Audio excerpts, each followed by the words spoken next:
तो अभी हम 12th क्लास जो जूलॉजी का सिलेबस है उसके अंदर जो यूनिट फर्स्ट है रिप्रोडक्टिव सिस्टम एंड रिप्रोडक्शन, उसमें हम ह्यूमन फीमेल रिप्रोडक्टिव सिस्टम को डिस्कस कर रहे हैं। पार्ट 1 में हमने जाना इसको डायग्रामेटिकली कैसे रिप्रेजेंट किया जा सकता है, चाहे इसका सैजिटल व्यू हो या इसका फ्रंटल व्यू हो, और इसके अंदर जो डिफरेंट स्ट्रक्चर्स आते हैं उन स्ट्रक्चर्स को जो है कैसे हम मार्किंग कर सकते हैं। उसके बाद जो इसके अंदर डिफरेंट स्ट्रक्चर्स आते हैं उनको, उनमें जैसे प्राइमरी सेक्स ऑर्गन्स हैं या उनके अंदर जो डक्ट सिस्टम है या मॉडिफाइड ग्लैंडुलर सिस्टम है, ये 3 मेन कंपोनेंट्स है ह्यूमन फीमेल रिप्रोडक्टिव सिस्टम के अंदर। हम इनको 1 बाय 1 करके डिस्कस कर रहे हैं। अभी जो हम इसके अंदर जो ऑर्गन्स है उसमें जो प्राइमरी सेक्स ऑर्गन है उसको डिस्कस कर रहे हैं। प्राइमरी सेक्स ऑर्गन्स में हमने ओवरीज के बारे में जाना कि इनका नंबर 2 होता है, ये एब्डोमिनल होती हैं, आर्मड शेप की जैसी होती हैं, ठीक। इनके साइज वगैरह के बारे में हमने जाना और इनका फिर हमने ट्रांसवर्स सेक्शन लिया।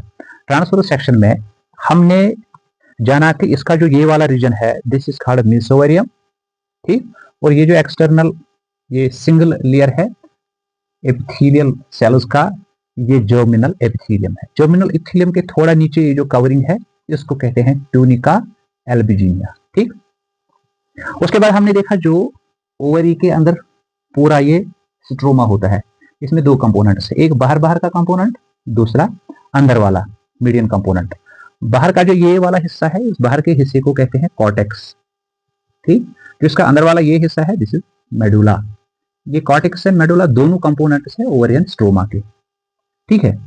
तो इसके बाद हमने देखा कि जो इसका ये मिडल वाला रीजन है, इंटीरियर रीजन है, ये यहां से इसकी शुरुआत होती है मेसोरियम के थोड़ा अंदर वाले साइड से। तो ये वाला रीजन, जिस रीजन से कुछ ब्लड वेसल्स, लिम्फ वेसल्स वगैरह एंटर करती है, इस वाले रीजन को कहते हैं हाइलम, यूजुअली इसको हाइलम कहते हैं। तो हाइलम के बाद ये जो इंटरनल ये स्ट्रक्चर है, this internal structure is what, this is medulla. Medulla के अंदर डिफरेंट लिम्फ वेसल्स होती हैं, डिफरेंट ब्लड वेसल्स होती हैं, इसके अंदर स्मूथ इलास्टिक मसल्स होते हैं, ठीक। ये सारी चीजें इसके अंदर साइड में होती है। लेकिन जो सेल्स का काम है, यहाँ से एग्स का बनना है, जो जर्मिनल एपिथेलियम की जो सेल्स है जो डिसेंड होके फाइनली एग्स में या एग्स के साथ साथ जो बाकी ग्रेनुलोसाइल थीकल वगैरह सेल्स होती हैं, वो सारी की सारी सेल्स कॉर्टेक्स में होती है। देखो जो ओवरी का हमने ट्रांसवर्स सेक्शन लिया, ठीक है, इस ट्रांसवर्स सेक्शन में हमने देखा ओवरी के अंदर प्राइमरली इस मेसोरियम के साथ साथ ही ये प्रिमोर्डियल फॉलिकल्स होते हैं, ठीक। इन प्रिमोर्डियल फॉलिकल्स पहले होते हैं एक ट्यूब फॉर्म में, 1 2 3 4 और कई hundreds and thousands of linings of the primordial follicles are present in a tube like manner. उस टाइम इनको हम कहते हैं एग ट्यूब, ठीक है। और एग ट्यूब के साथ साथ यहाँ पे ये जो सेल्स है जहां पे जर्मिनल एपिथेलियम की डेवलप्ड सेल्स, ठीक है, होती है, वो इन the form of A nest like structure होती है, यूजुअली उसको हम कभी एग नेस्ट भी कहते हैं। इस egg nest and egg tube से ये different follicular cells along with that cell which is going to become the female gamete or ovum, वो डिसेंड होते हैं। डिसेंड होने के बाद वो चले जाते हैं in different stages of development. उन डिफरेंट स्टेजेस ऑफ डेवलपमेंट को हम इस तरह डिपिक्ट कर सकते हैं। यहाँ प्रिमोर्डियल फॉलिकल होता है, यहाँ हर एक मेंस्ट्रुअल साइकिल में कोई पर्टिकुलर प्रिमोर्डियल फॉलिकल हार्मोनल कंट्रोल के अंदर डेवलप होना उसका शुरू हुआ। डेवलप होने के बाद वो चला जाता है into the primary follicle stage, secondary follicle stage, tertiary follicle stage या even final mature follicle stage. उस फाइनल मैच्योर फॉलिकल स्टेज को हम कहते हैं ग्राफिन फॉलिकल। ये समझो टर्शियरी है, ये सेकेंडरी है, ये यहाँ पे प्राइमरी स्टेज है, ठीक है। ये जो stages developmental stages of follicles होते हैं, असल में ये डेवलपमेंटल स्टेजेस ऑफ एग भी होते हैं। और एग के साथ साथ जो बाहर से सेल्स होती है, जैसे ग्रेनुलोसाइल सेल्स है, थीकल सेल्स है, फॉलिकुलर सेल्स है, वो भी चली जाती है in the different stages of development. तो एग सिंगल हैंडेडली आगे नहीं जाती, आगे डेवलप नहीं होती, आगे बढ़ती नहीं, उसके साथ साथ जो other associated follicular cells in the form of granulosal cells, thecal cells, वो भी इसके साथ साथ चली आती है। क्योंकि एग समझो एक दुल्हन की तरह है, दुल्हन को आगे लेके जाना है, थोड़ी ना सिंगल हैंडली आलोन जाएगी, ठीक। वो शोभा ही नहीं देगा उसके लिए, उसके साथ साथ उसकी सहेलियां होनी चाहिए, तब वो लगेगी कि कंपैरेटिवली ये कुछ डिफरेंट है। इसी तरह एग भी डिफरेंट होता है कंपैरेटिव टू अदर सेल्स। इसके साथ साथ उसकी जो सहेलियां होती है, अदर सेल्स होती है, वो होती है in the form of other follicular cells, granulosal cells which form corona radiata in the later stages, which form the other granulosa cells like cumulus, oophorus, discus, proligerus, so on and so forth। चलो यहाँ पे हम देखते हैं जो graphene follicle बना, ये graphene follicle finally fully mature होके फिर रप्चर होता है। जब ये फॉलिकल ग्राफिन फॉलिकल रप्चर होता है तो इसको कहते हैं रप्चर्ड फॉलिकल। यहाँ पे ये रप्चर्ड फॉलिकल है। रप्चर्ड फॉलिकल से एग को लिबरेट किया जाता है। ये जो एग होता है सेकेंडरी oocyte स्टेज में होता है। सेकेंडरी oocyte स्टेज क्या है ये हम oogenesis में जानेंगे। तो यहाँ पे जब एग लिबरेट हुआ, एग के साथ साथ बाहर से इसकी जो मेम्ब्रेन है in the form of zona pellucida and cellular layers होते हैं in the form of corona radiata, जो मैंने अभी कहा, इसके साथ साथ जो नेबरिंग सेल्स होती है, फ्रेंड सेल्स होती है, वो भी बाहर चली आती है। तो इसको ओवुलेटेड एग हम कहेंगे फिलहाल, ओवुलेटेड एग। और ये क्या रहा, रप्चर्ड फॉलिकल। चलो जी, रप्चर्ड फॉलिकल में थोड़ी बहुत जो ये सेल्स बची, ये यहाँ पे एक बॉडी से बना है जिसको कॉर्पस कहते हैं, और ये सेल्स एक पर्टिकुलर पिगमेंट एक्यूमुलेट करते हैं जिसको ल्यूटीन कहते हैं, जो येलो पिगमेंट होता है। तो इसलिए इस बॉडी को कॉर्पस ल्यूटियम हम कहते हैं। ठीक, तो ये जो कॉर्पस ल्यूटियम होता है, ये यहाँ पे एक पर्टिकुलर मेंस्ट्रुअल साइकिल में हम जानेंगे, इसकी एक अपनी फंक्शन रहती है, एक अपना पर्टिकुलर हार्मोन सिंथेसाइज करता है। आगे जाके जब इसका डेवलपमेंट आगे बढ़ता है तो ये थोड़ा डिजेनरेट होता है। ये यंग फॉलिकल यहाँ पे हुआ, डिजेनरेटिव फॉलिकल है लेकिन यंग है अभी, डिजेनरेटिव फॉलिकल है लेकिन अभी यंग कार्पस ल्यूटियम है। यहाँ पे फुली अब ये डिजेनरेट हो रहा है, डिजेनरेटिव फॉलिकल कंपैरेटिवली ये ओल्ड है। ठीक, फाइनली ये कॉर्पस ल्यूटियम एल्बिकेन्स में कन्वर्ट होता है। तो इस तरह से हमने इस प्रिमोर्डियल फॉलिकल को कॉर्टिकस में in different stages of development में देखा, और in different stages of development में हमने एक स्टेज ऐसा देखा जिसमें ये फॉलिकल रप्चर होता है और ये एग को रिलीज करता है। यहाँ से ये ओरी एग को रिलीज करती है, आइदर दिस और दिस।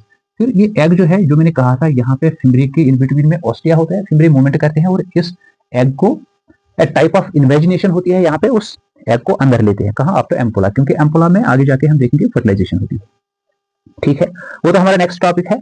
अभी जो ये ओरी है, इसका फंक्शनल पर्सपेक्टिव जानने के लिए, ये छोटी सी ओरी जिसका वेट अराउंड मैक्सिमम 8 ग्राम तक चला जाता है। ह्यूमन फीमेल, मैच्योर फीमेल के अंदर जो ओरी होती है, एक ओरी का वेट 8 ग्राम तक जाता है। ये थोड़ा जरूरी जानना है क्योंकि कभी ओवरियन कोई डिसऑर्डर होता है, वो डिसऑर्डर जानने के लिए जो 8 है, एक वेट होता है, ये एक एसेंशियल कंपोनेंट होता है, एसेंशियल पैरामीटर होता है डॉक्टर और गायनेकोलॉजिस्ट के लिए ओरी में कोई डिसऑर्डर जानने के लिए। तो ये छोटी सी ओरी जो होते हैं in comparison to male testis, जिनका पर टेस्टिस का वेट अप टू 20 ग्राम तक चला जाता है, ये छोटी सी जो ओरी है, इसमें जो डिफरेंट ये सेल्स हैं, ये डिफरेंट सेल्स रिस्पांसिबल होती है for synthesis of different sex hormones. और सेक्स हार्मोन्स के बारे में थोड़ा बहुत हम जानने की कोशिश करेंगे। एक सेक्स हार्मोन जो है इसका नाम है एस्ट्रोजन, और दूसरा सेक्स हार्मोन इंपॉर्टेंट है, दैट इज प्रोजेस्टेरॉन। प्रोजेस्टेरॉन बेटा। और एक सेक्स हार्मोन है जिसका नाम है इनहिबिन, और एक सेक्स हार्मोन यहां से बनाया जाता है जिसका नाम है रिलैक्सिन, रिलैक्सिन। और एक हार्मोन है जिसका नाम है एंटी मुलेरियन हार्मोन, AMH। और यहां तक की जो ओरी होती है, इसमें एबिलिटी होती है ये मेल एंड्रोजन्स को भी बनाती है, खासकर टेस्टोस्टेरोन। ये कुछ मेन हार्मोन्स है जो ओवरी सिंथेसाइज करती है, जो रिप्रोडक्टिव फीमेल होती है उसके अंदर। जो नॉन रिप्रोडक्टिव फीमेल होती है उसके अंदर इतनी एबिलिटी नहीं होती है हार्मोन बनाने की, या पोस्ट मेनोपॉज में फिर ये इतने हार्मोन जो है नहीं बना पाती है। उसके बारे में भी आगे आने वाले लेक्चर्स में हम जानेंगे। तो let us have a look over this oestrogen. जो एस्ट्रोजन होता है इस डेवलपिंग फॉलिकल, ये प्राइमरी है, ये सेकेंडरी है, ठीक, या ये टेरिशरी है। ये जो डेवलपिंग फॉलिकल होता है उसके बाहर से जो ग्रेनुलोसल सेल्स बेटा होती है, वो ग्रेनुलोसल सेल्स ज्यादा एस्ट्रोजन बनाते हैं। ग्रेनुलोसल सेल्स ऑफ डेवलपिंग फॉलिकल, यहां से एस्ट्रोजन को ज्यादा बनाया जाता है। ठीक, और ये एस्ट्रोजन रिस्पॉन्सिबल होता है फीमेल के अंदर सेकेंडरी सेक्सुअल फीचर्स डेवलप करने में। ठीक, वो कैसे रिस्पॉन्सिबल होती है वो हम जानेंगे जहां पे हम एंडोक्राइन सिस्टम जो हमारा लेक्चर रहेगा उसी में उसका डिटेल्ड अकाउंट हम जानेंगे। तो थोड़ा बहुत यहाँ पे जानेंगे। Estrogen is being synthesised by granulosal cells of the developing follicles of the ovaries. ठीक, तो एस्ट्रोजन का काम होता है development of secondary sexual features, जिसमें growth and development of vagina है, जिसमें growth and development of cervix है, growth and development of the uterus है या फैलोपियन ट्यूब है, and development of the axillary hairs in the human females, change in the voice, high pitched voice, ठीक है, accumulation of the fat, protein synthesis, और जो bones वगैरह होती है उनकी अच्छी खासी ग्रोथ, उनमें एक्यूमुलेशन ऑफ कैल्शियम, ये सारे फंक्शनल एस्ट्रोजन परफॉर्म करता है। जब एस्ट्रोजन की डेफिशिएंसी होती है पोस्ट मेनोपॉज स्टेज में इन ह्यूमन फीमेल्स, तो इसीलिए उनके अंदर फिर इश्यूज डेवलप होते हैं, जैसे बोन्स में या मसल्स में पेन वगैरह, वो सारी चीजें होती है। तो दूसरा जो हार्मोन है दैट इज प्रोजेस्टेरॉन। प्रोजेस्टेरॉन की जो सिंथेसिस होती है ज्यादातर वो ये कॉर्पस ल्यूटियम परफॉर्म करता है, सिंथेसाइज्ड बाय कॉर्पस ल्यूटियम। बेटा याद रखोगे आप, प्रोजेस्टेरॉन का दूसरा नेम जो है वो है pregnancy hormone. Pregnancy hormone. Pregnancy maintain रखने के लिए कई सारी चीजों की जरूरत होती है, जैसे growth of blood vessels supplying blood to the uterus, that is under the control of progesterone, ठीक है, उससे ये ज्यादा होता है। डेवलपमेंट ऑफ मेमोरी ग्लैंड्स, ठीक है, तो वो भी ज्यादा होता है with the help of progesterone, ठीक है। एंड जो फीटल डेवलपमेंट इंटरनली होता है, और यहाँ पे जब प्रेगनेंसी होती है, यहाँ पे सर्वाइकस में एक प्लग सा बनता है, that is called cervical plug, to prevent the foetus and the mother from undergoing abortion. तो वो सर्वाइकल प्लग बनने का जो किरदार होता है वो कौन निभाता है? प्रोजेस्टेरॉन। इस तरह से ये प्रेगनेंसी मेंटेनेंस की जो इसकी कंट्रीब्यूशन है वो कंपैरेटिवली मैक्सिमम है, इसलिए इसको क्या कहते हैं? Pregnancy hormone. Next hormone that is inhibin. Next hormone is inhibin. Inhibin synthesise होता है कॉर्पस ल्यूटियम से भी और ग्रेन्युलोसल सेल्स से भी। अभी हमने देखा कि जो ग्रेन्युलोसल सेल्स होती हैं वो ग्रेन्युलोसल सेल्स कहाँ पे होती है? यहाँ इसके बाहर, और जो कॉर्पस ल्यूटियम होता है, ठीक है, वो यहाँ पे है। दोनों की कंट्रीब्यूशन रहती है इस इनहिबिन को बनाना। ये इनहिबिन हार्मोन का काम क्या होता है? ये एंटीगोनास्टिकली काम करता है अगेंस्ट दीज हार्मोन्स, ठीक है। जब इनकी सिंथेसिस सेक्रेशन एक पर्टिकुलर मेंस्ट्रुअल साइकिल के स्टेज पे ज्यादा होती है, उसको रेगुलेट करने के लिए फिर इनहिबिन बनाया जाता है। तो इस तरह से ये रेस्पॉन्सिबल होता है maintenance of cycles, maintenance of cycles, जिसमें मेंस्ट्रुअल साइकिल आता है, ठीक है। मेंटेनेंस ऑफ जो ये साइक्लिकल स्टेजेस चलते हैं, ओवेरियन साइकिल चलता है, यहाँ जो हम मेंस्ट्रुअल साइकिल डिस्कस करेंगे उसकी मेंटेनेंस कैसे रहती है? Through regulatory mechanism of the inhibin hormone. तो उसके बाद ये जो रिलैक्सिन हार्मोन है ये भी सिंथेसाइज होता है from the corpus luteum. Relaxin एक बहुत ही इंपॉर्टेंट हार्मोन है ह्यूमन फीमेल रिप्रोडक्टिव सिस्टम के अंदर। लेकिन आप यहाँ पे याद रखोगे कॉर्पस ल्यूटियम के साथ साथ जो प्रेग्नेंट फीमेल होती है उसके अंदर जो प्लेसेंटा होता है वो भी बहुत ज्यादा सिंथेसाइज करता है रिलैक्सिन को, ठीक। अभी हम ओवेरियन हार्मोन्स की बात कर रहे हैं, जो कॉर्पस ल्यूटियम है उसमें एबिलिटी होती है रिलैक्सिन बनाने की, और रिलैक्सिन का काम होता है जब पार्टुरेशन होती है, यानी जब चाइल्ड बर्थ होता है, तो जो पेल्विक लिगामेंट्स होते हैं, जो प्यूबिक एम्फाइसिस होता है, उसको ब्रॉड करना, उसको रिलैक्स करना, उसको एक दूसरे के साथ दूर दूर करना, ताकि बच्चे को आसानी हो बाहर आने में, तो वो रोल प्ले करता है relaxin. So it relaxes the ligaments और पेल्विक लिगामेंट्स ड्यूरिंग और बिफोर पार्टुरेशन, चाइल्ड बर्थ से पहले। उसके अलावा और एक हार्मोन है, very important hormone, that is anti-Mullerian hormone. याद रखो, जो यहां से ये डेवलपिंग फॉलिकल है, इस डेवलपिंग फॉलिकल में जो ग्रेन्युलोसल सेल्स होती हैं, वो ग्रेन्युलोसल सेल्स बनाती है एंटी-मुलेरियन हार्मोन। एंटी-मुलेरियन हार्मोन का बहुत ही इंपॉर्टेंट जो है काम रहता है इन द फीटल स्टेज और embryonic stage of a developing female. जब एक फीमेल बेबी डेवलप होती है, उसकी एम्ब्रियोजेनेसिस यहाँ पे वॉम्ब में होती है, तो उस टाइम में AMH का अहम रोल होता है। कैसे? It is because of AMH that there is development of vagina, cervix and other associated structures. तो फीमेल रिप्रोडक्टिव सिस्टम के बनने में फीमेल्स के अंदर एंटी-मुलेरियन हार्मोन एक अहम रोल प्ले करता है, इसको याद रखना होगा आपके लिए। और इतना ही नहीं, जो एंटी-मुलेरियन हार्मोन होता है ये रेगुलेट करता है एग्स को आगे जाने में, मैच्योर होने। यहां से पर मेंस्ट्रुअल साइकिल में यूजुअली एक ही एग मैच्योर होता है यूजुअली, ठीक। और ये इन एग नेस्ट्स को, ये एग ट्यूब को कौन बोलता है कि एक ही को अपॉर्चुनिटी एक साइकिल में मिलेगी? ये काम परफॉर्म करता है AMH, यानी it regulates release and maturation of follicles thereby egg, ठीक है। और ये फीटल स्टेज में मैंने कहा ये development and formation of female reproductive system है इसके ऑर्गेनिज्म में। मेल में भी ये रिलीज होता है, वहां पर भी ये रोल प्ले करता है कि ये जो मेल रिप्रोडक्टिव सिस्टम का बनना है उसमें ये अहम रोल प्ले करता है। तो उसके बाद नेक्स्ट हार्मोन है दैट इज टेस्टोस्टेरॉन। आपको ये सुनकर बड़ी हैरानगी होगी कि जो टेस्टोस्टेरॉन है ये है तो मेल सेक्स हार्मोन, लेकिन फीमेल ओवरीज में भी एबिलिटी होती है कि ये टेस्टोस्टेरॉन को प्रोड्यूस कर सकती है। कौन? Female ovaries. तो जो टेस्टोस्टेरॉन है, टेस्टोस्टेरॉन सिंथेसाइज होता है सम यहां some thecal cells and granulosal cells. ठीक, कुछ थीकल सेल्स जो बाहर से होती है वो, और ग्रेन्युलोसल सेल्स टेक पार्ट करती है in the synthesis of testosterone. और जो टेस्टोस्टेरॉन बनता है, ये टेस्टोस्टेरॉन क्विकली फिर चेंज होता है इन एस्ट्रोजन।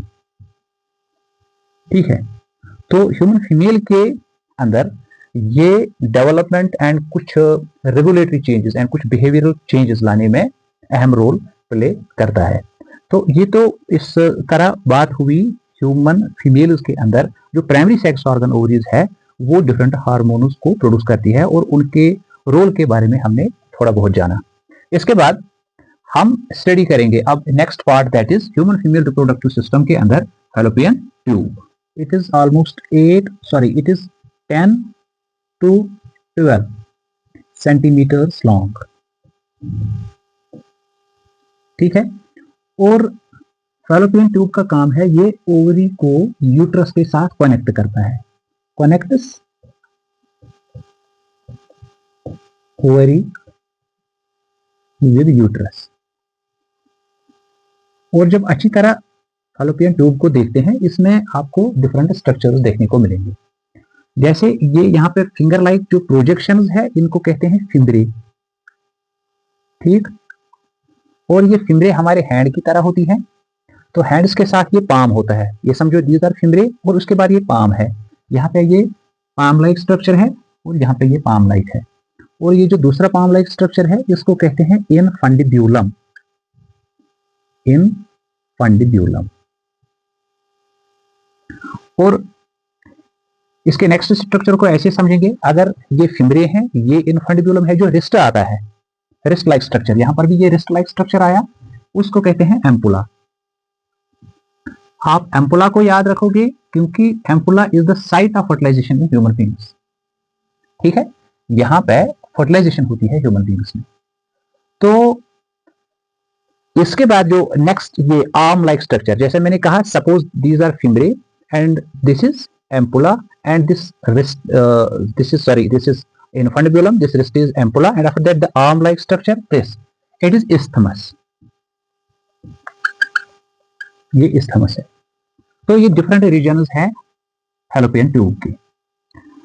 तो जो फिम्बरे एंड इनफंडिब्यूलम है ये एसोसिएट रहता है विद व्हाट, विद ओवरी, और जो isthmus है ये यहां से एसोसिएट रहता है with what, with the uterus. अब जब हम फिम्बरे और इनफंडिब्यूलम को अच्छे से देखते हैं तो ये जो फिम्बरे इंटीरियरली ये सीलिएटेड होता है, और फिम्बरे के इन बिटवीन में परफोरेशन होती है, यूजुअली कॉल्ड एज ऑस्टिया। जब ओवरी एग को रिलीज करती है, फिर एग को ए प्रोसेस लाइक इन्वेजिनेशन के जरिए से उसको एम्पुला तक लाया जाता है with the help of ciliary and peristaltic movements that happen in fimbriae and their ciliated regions. इसका ख्याल रखना है। तो ओवरी से एग रिलीज होने के बाद ये एग को ट्रैप किया जाता है with the movements which take place in fimbriae, and then the egg is being trapped and incorporated into the ampulla via ostia. तो इसके बाद नेक्स्ट इंपॉर्टेंट रीजन जो है दैट इज यूटेरस। यूटेरस को हिस्टीरा भी कहते हैं। आपने हिस्टेरिकटॉमी का नाम सुना होगा मेडिसिन में, कि जो डॉक्टर्स होते हैं, गायनिकोलॉजिस्ट्स होते हैं, कभी जो किसी का हिस्टीरा या यूट्रस का कोई बड़ा इश्यू, बड़ा सिस्ट सा कुछ आ जाता है, फिर कभी उसको बाहर निकालना पड़ता है, और उसके बाहर निकालने को कहते हैं हिस्टेरिकटॉमी। तो यूट्रस को हिस्टेरा भी कहते हैं और इसको वॉर्म भी कहते हैं। ठीक है, ये इंपॉर्टेंट इसलिए है क्योंकि ये वो रीजन है जिस रीजन में हम सबों ने अराउंड 270 डेज गुजारे हैं। जो हमारा एम्ब्रियोजेनिक डेवलपमेंट हुआ, मॉरलेशन हुई, ब्लास्टुलेशन हुई, गैस्ट्रुलेशन हुई, एम्ब्रियोजेनेसिस के सारे स्टेजेस जब तक हम कंप्लीट यंग वन में कन्वर्ट हुए, वो सारा हमारा डेवलपमेंट हुआ इसी वॉर्म में। इसलिए ये comparative to other accessory ductal system in human female reproductive system बहुत ही इंपॉर्टेंस रखता है। तो अगर हम इसके डायमेंशन के बारे में देखेंगे तो इसका डायमेंशन हम कुछ इस तरह इजीली हम अंडरस्टैंड कर सकते हैं। आप याद रखना 8, 5 एंड 3, 8, 5 एंड 3। ठीक है, अगर इसकी लेंथ हम यहां से यहां तक देखेंगे तो ये 8 सेंटीमीटर्स के आसपास होता है। मैं मिलिपेरस फीमेल की बात कर रहा हूँ, वो have not given birth to the young ones. ठीक है, अनमैरिड फीमेल की बात कर रहा हूँ, बट हु इज मैच्योर। तो यहां से यहां तक अप टू यहां तक अप टू द सर्वाइक्स इसकी लेंथ होती है 8 सेंटीमीटर। और यहां से अगर हम इसकी विड्थ की बात करेंगे यहाँ, तो वो 5 सेंटीमीटर होती है, 5 सेंटीमीटर। ठीक है, अगर क्रॉस सेक्शनल व्यू यहां से ऐसे देखेंगे इसका, वो 3 सेंटीमीटर का होता है। समझो, लेंथ ब्रेड्थ एंड हाइट जिसे हम कहते हैं। ये तो डायमेंशंस की बात हुई इन निलपेरस फीमेल बट मैच्योर। तो बेटा इसका जो वॉल होता है, अगर हम इसके वॉल को देखेंगे तो इसका वॉल 3 लेयर से बना होता है। बाहर से एक लेयर होता है, ठीक, और मिडल में एक थिक लेयर होता है, उसके बाद इंटरनली और एक लेयर होता है। तो बाहर का जो लेयर है, बाहर से ये उस बाहर के लेयर को कहते हैं पेरीमेट्रियम। बाहर का लेयर पेरीमेट्रियम, ये थिन होता है। और उसके अंदर का लेयर मस्क्यूलर होता है, जिसे कहते हैं मायो और मीजोमेट्रियम। इसमें इलास्टिक स्मूथ मसल्स होते हैं, तो जिनकी इलास्टिसिटी की एबिलिटी कैपेबिलिटी बहुत ज्यादा होती है। क्योंकि इतना छोटा सा स्ट्रक्चर, इतने बड़े स्ट्रक्चर फीटस को along with placenta and amnion उसको अपने अंदर जेल पाता है, तो ये कितना उस टाइम इसके अंदर जो इलास्टिसिटी होती है ये कितना रिलैक्स होता होगा, कितना बढ़ जाता है, ठीक, कितना डिस्टेंट होता है। ये एबिलिटी होती है बिकॉज ऑफ दिस मायोमेट्रियम। आप from entrance point of view याद रखोगे, ये थिकेस्ट लेयर होता है, ठीक, made up of smooth elastic muscles. चलो जी, उसके बाद इंटरनली ये जो यूट्राइन कैविटी है, यूट्राइन के साथ जो कैविटी के साथ जो एसोसिएट लेयर होता है, उस लेयर को कहते हैं एंडोमेट्रियम। एंडोमेट्रियम ये भी बहुत इंपॉर्टेंट है क्योंकि इसके अंदर ग्लैंड्स होते हैं, ये ग्लैंडुलर रीजन होता है। और ये जो ग्लैंडुलर रीजन होता है, यानी ये जो एंडोमेट्रियल ग्लैंडुलर रीजन होता है, it is associated with the secretion of uterine fluid. जो यूट्राइन फ्लूइड होता है, जब यहां हम फर्टिलाइजेशन पढ़ेंगे, वो एम्पुला में होती है। एम्पुला में फर्टिलाइजेशन के बाद ये जो डेवलपिंग एम्ब्रियो होता है in the different stage of development, जब तक वो एम्ब्रियोनिक सिस्ट स्टेज तक पहुंचता है, ठीक, तो फिर उसके बाद वो कंसीव होता है। कंसेप्शन से पहले जो डेवलपिंग एम्ब्रियो को न्यूट्रिशन की जरूरत होती है, वो ये एंडोमेट्रियल ग्लैंडुलर रीजन प्रोवाइड करता है। इतना ही नहीं, एंडोमेट्रियल ग्लैंडुलर रीजन की कंट्रीब्यूशन रहती है in the formation of menstrual flow, ठीक, वो हम मेंस्ट्रुअल साइकिल में जानेंगे, लेकिन इस रीजन की कंट्रीब्यूशन उसमें भी रहती है। क्योंकि जो मेंस्ट्रुअल फ्लो का जो सेरस फ्लूइड होता है, उसका मैक्सिमम पोर्शन यही एंडोमेट्रियल ग्लैंडुलर रीजन बनाता है, ठीक है। तो ये हुआ यूटरस। और यूटरस का जो टोटल डायमेंशन है, उसको अगर हम डिवाइड करेंगे तो इसके 3 पार्ट्स निकल आते हैं। एक ये ऊपर वाला टॉम लाइक रीजन जो होता है, ये वाला region, this is called fundus, ठीक है। दूसरा जो मेन पार्ट है, ये main, this is called corpus और बॉडी, ये मेन बॉडी वाला पार्ट होता है।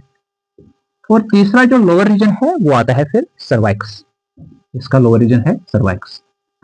तो जो बेटा सर्वाइक्स होता है, ये सर्वाइक्स कनेक्ट करता है इस ल्यूमेन को, uterine, cervix connects uterine lumen with vaginal canal, with vaginal canal, ठीक है। जो सर्वाइक्स होता है, इसमें 2 ओपनिंग्स होती हैं, एक ये वाली ओपनिंग और दूसरी ये वाली ओपनिंग। कहने का मतलब ये है, ये वाली ओपनिंग कनेक्ट करती है यूट्राइन मेन कैविटी को सर्वाइकल कैनाल के साथ, और ये वाली ओपनिंग कनेक्ट करती है सर्वाइकल कैनाल को वजेनल कैनाल के साथ। इस इंटरनल ओपनिंग को कहते हैं इंटरनल ऑस, और इस एक्सटर्नल वाली ओपनिंग को एक्सटर्नल ऑस, ठीक है। ये जो इंटरनल ऑस होता है, इसके साथ एसोसिएट होता है बड़ा powerful, internal and external both, in openings के साथ पावरफुल स्फिंक्टर मसल्स होते हैं। इनफैक्ट हमारी बॉडी के अंदर जो स्फिंक्टर्स होते हैं, वो उन सारे स्फिंक्टर्स में से सबसे जो पावरफुल स्फिंक्टर मसल होता है वो यहाँ पे सर्वाइकस में होता है, एट इंटरनल एक्सटर्नल ऑस। ये पावरफुल इतना होता है कि जो डेवलपिंग एम्ब्रियो फाइनली एक ऑलमोस्ट 4 kg फीटस में कन्वर्ट होता है, along with the placenta and amniotic fluid. उतना सारा वेट, उसका प्रेशर ये स्फिंक्टर बियर कर सकता है। तो इसलिए ये सबसे पावरफुल स्फिंक्टर माना जाता है। ये स्फिंक्टर मसल्स इसके अंदर होते हैं, इस चीज को आप याद रखोगे। और इसी सर्वाइकस के साथ जो दूसरी कनाल होती है वो वजेना है, यानी जो दूसरा रीजन है वो वजेना है। ठीक, वजेना का जो वाल है इसमें ऐसे सिट्रिएशन से होते हैं जिनको कहते हैं वेजेनल रुगे। और इसके वाल के अंदर स्पेशल स्क्वामस, ये पूछा जा सकता है एग्जाम में, स्क्वामस स्ट्रेटिफाइड एपिथेलियल टिश्यू होता है। आप याद रखोगे ये स्क्वामस स्ट्रेटिफाइड एपिथेलियल टिश्यू तो होता है लेकिन नॉन केराटिनाइज्ड होता है। इसमें दो फॉर्म्स है, केराटिनाइज्ड, नॉन केराटिनाइज्ड। ये नॉन केराटिनाइज्ड होता है। From examination point of view आप इसको अच्छे से याद रखोगे। ठीक, ये इसको और भी स्ट्रेंथ प्रोवाइड करते हैं। जो वेजेनल रुगे होते हैं और उसके साथ साथ जो ये स्ट्रेटिफाइड स्क्वामस नॉन केराटिनाइज्ड जो लाइनिंग होती है, ये वेजेनल लाइनिंग को पावरफुल बनाते हैं, क्योंकि वेजेना के अंदर जो कैनाल होती है वो कंटिन्यू होती है विद द सर्वाइकल कैनाल। और दोनों को, मैंने कहा था, दोनों को टुगेदर कहते हैं बर्थ कैनाल। इन दोनों के कैनाल को टुगेदर कहते हैं बर्थ कैनाल। तो जो वेजेना होती है ये ऑलमोस्ट अराउंड 8.5 सेंटीमीटर के आसपास इसकी लेंथ होती है। हर इट में very in different stages of development in human females. ठीक, उसके बाद जो वेजाइनल ओपनिंग होती है, ठीक, यूजुअली कॉल्ड एज इंट्राइटस, उस ओपनिंग के बाहर से जो स्ट्रक्चर होता है, that structure is called as external genitalia. This external genitalia is also called as vulva.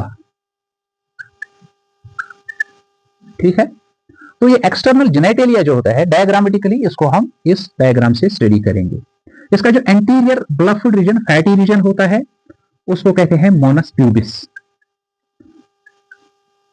Moonis pubis, इस एंटीरियर हेयरी रीजन। तो उसके नीचे ये जो वजेनल ऑरिफिस होता है या इवन यूरिनल ऑरिफिस भी होता है, इसके बाहर से thick folds of fatty folds of skin होते हैं फ्रॉम बोथ साइड्स। उनको कहते हैं लेबिया मेजस, लेबिया मेजस और लेबिया मेजोरा। ठीक है, ये लेबिया मेजस है। इस लेबिया मेजस के अंदर इंटरनल फोल्ड्स होते हैं, उनको इंटरनल फोल्ड्स को कहते हैं लेबिया माइनस और लेबिया माइनोरा। लेबिया माइनस और लेबिया माइनोरा। ठीक है, यहां तक। Suppose this is anal perforation और एनस। इस एनस और यहां इस fourchette, this fold of skin is called fourchette. Fourchette, इसके बीच में जो ये स्पेस है, this space is often called as perineum. Perineum. अब जो इंटरनल फोल्ड्स है उनके अंदर एक खाली जो स्पेस है, उस स्पेस को बोलते हैं vestibule. The space which is occupied by on both sides externally by labia minus is called vestibule। अब देखो ये जो वेस्टिब्यूल होता है, इस वेस्टिब्यूल में जो लोअर रीजन है उस रीजन में होता है दिस वेजेना की ऑरिफिस। वेजेनल ओपनिंग होती है लोअर साइड में, वेस्टिब्यूल के लोअर साइड में वेजेनल ऑरिफिस है और it is called as introitus. Introitus. Females के अंदर ये जो यूरिथ्रा है इसके लिए सेपरेट ओपनिंग रहती है और सेपरेट ओपनिंग होती है anterior to the vaginal opening और genital opening. This is urinary orifice. ठीक है, इस यूरिनरी ऑरिफिस के ऊपर वाले हिस्से के ऊपर ये जो लेबिया माइनोरा है, उन दोनों के बीच के ऊपर से एक इरेक्टाइल स्ट्रक्चर होता है, that is called clitoris. Clitoris. और जो लोअर रीजन में वेजिनल ऑरिफिस होता है, इसके साथ एसोसिएट रहता है fold of skin which is called as hymen. hymen, which can get teared through the coitus, horse riding or some harsh physical work. किसी चीज से भी वो टेयर हो सकता है. तो इस वेजिनल ऑरिफाइस के सराउंडिंग में ग्लैंड्स होते हैं और यूरिनरी ऑरिफाइस के सराउंडिंग में भी ग्लैंड्स होते हैं. जो यूरिनरी ऑरिफाइस के सराउंडिंग में ग्लैंड्स होते हैं और जो वेजिनल ऑरिफाइस के सराउंडिंग में ग्लैंड्स होते हैं उनको कलेक्टिवली कहते हैं वेस्टिब्यूलर ग्लैंड्स. लेकिन जो यूरिनरी ऑरिफाइस के सराउंडिंग में ग्लैंड्स होते हैं उनको कहते हैं minor vestibular glands, minor vestibular glands. और जो यहां वेजिनल ऑरिफाइस के सराउंडिंग में ग्लैंड्स होते हैं उनको कहते हैं मेजर वेस्टिब्यूलर ग्लैंड्स. ठीक है. और जो मेजर वेस्टिब्यूलर ग्लैंड्स होते हैं इनको बल्बो वेस्टिब्यूलर ग्लैंड्स भी कहते हैं या बार्थोलिनस ग्लैंड्स भी कहते हैं, बार्थोलिनस ग्लैंड्स भी कहते हैं. और इनको ग्लैंड्स ऑफ स्कीन भी कहते हैं. ठीक, ये आप अच्छे से याद रखोगे. यानी जो यूरिनरी ऑरिफाइस है उसके सराउंडिंग में ग्लैंड्स ऑफ स्कीन है which are supposed to be homologous to the prostate glands of male reproductive system. और ये जो बार्थोलिनस ग्लैंड्स होते हैं they are supposed to be homologous to the Cowper's glands in the human male reproductive system. ठीक है.